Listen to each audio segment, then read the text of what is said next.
ঘটনাটা সত্যিই যেন সিনেমার মতো। যুক্তরাষ্ট্রের লাস ভেগাসে প্রবাসী প্রেমিকের সঙ্গে দেখা করতে গিয়েছিলেন ওপার বাংলার অভিনেত্রী তনুশ্রী চক্রবর্তী। কিন্তু এই দেখা করতে যাওয়ায় যে 5 মাসের প্রেমের সম্পর্ককে পরিণয়ে আনবে তা নায়িকা নিজেও ভাবেনি।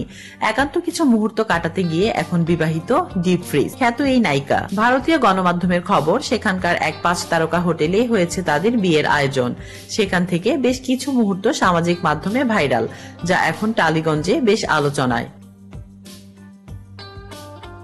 জানা গেছে পাত্রের নাম সুজিত বসু, পেশায় আইটি ইঞ্জিনিয়ার, থাকেন আটলান্টায়।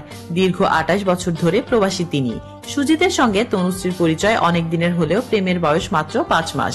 কিন্তু সেই 5 মাসের গভীরতাই এবার আজীবনের বন্ধন হয়ে দাঁড়ালো।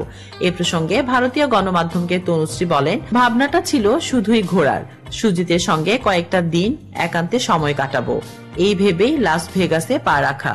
বিয়ে করব এটা স্বপ্নেও ভাবিনি। কিন্তু চমকের তখনও বাকি ছিল। নিছকই ঘুরে বেড়ানোর মাঝে হঠাৎ সুজিতের প্রস্তাব, চলো বিয়েটা সেরে ফেলি। নায়িকার হ্যাঁ বা না বলার আগেই যেন জাদুর কাঠির ছোঁয়ায় সব প্রস্তুত হয়ে গেল।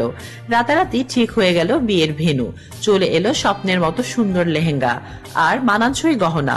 তনুশ্রীর ভাষায় সবটা এখনো স্বপ্নের মতো মনে হচ্ছে, ঘোর কাটেনি। বিশ্বাসই হচ্ছে না যে ও রাতারাতি সব ব্যবস্থা করে ফেললো।